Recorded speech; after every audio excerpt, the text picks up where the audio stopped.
the Alcatrazz album, or at least the upcoming one that's coming out this fall. Yeah. The re-recordings.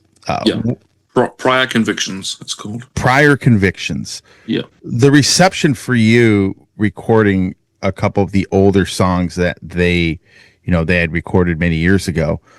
How did that go over with a lot of the fan base for that band? If you read the YouTube comments, and I don't really dwell on them, but people send them to me, they send me screenshots, surprisingly good. I thought it was going to be one of those situations where, okay, he's the guy, cool. And, we'll go see them live because that's the guy. It's not the guy everyone wants, but he's the guy, and it's still decent. But it's actually been really good response.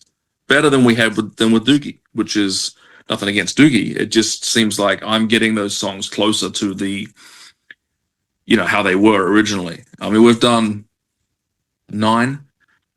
We've done Jet. I mean, some of them have been released already. Island in the Sun and Jet to Jet are out there already, and the response has been really, really good. I mean, the comments have been really good. There's always a couple, but that are like, this sucks or whatever, but that's okay.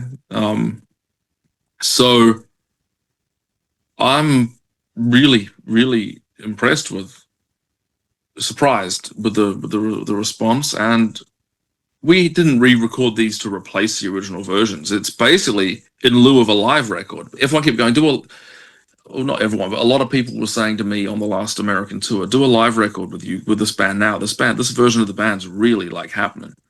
Mm-hmm. And we started thinking about a live record, but then you listen back to the live tracks, and recording a live album, you've got drums bleeding into the guitar mics and guitars bleeding into the drum mics and the tracks. And it's so much work. Like every live album, anyone who says they don't overdub a live album is lying to you.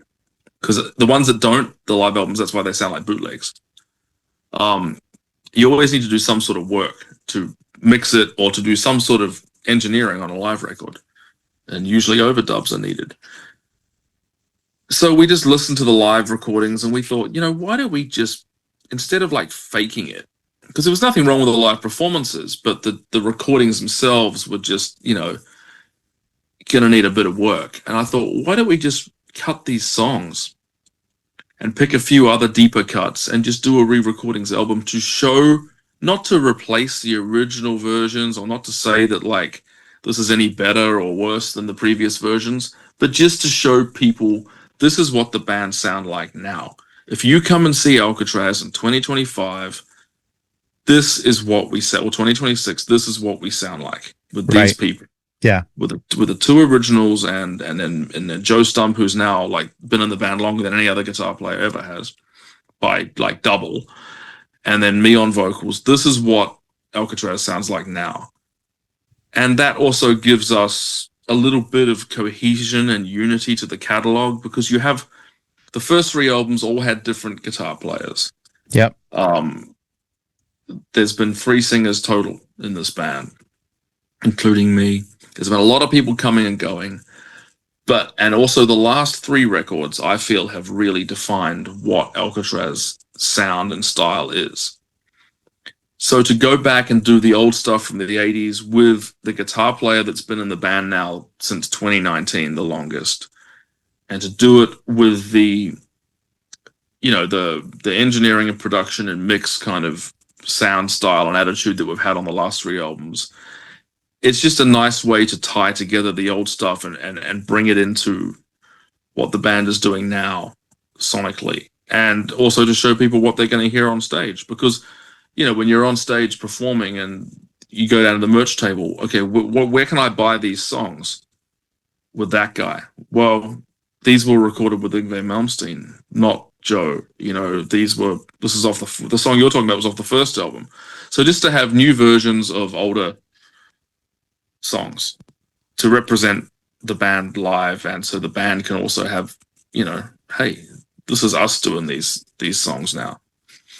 That was the thinking behind that. And a live album could have also fulfilled that as well, but it just seemed like if we're going to do it and we're going to spend all that time like fixing and engineering a live record, we might as well just cut them again, and then you can do more things with a new studio version. There's radio play. You can get radio play with a new studio version. You can't necessarily get radio play with a sort of okay sounding live version of a song, you know?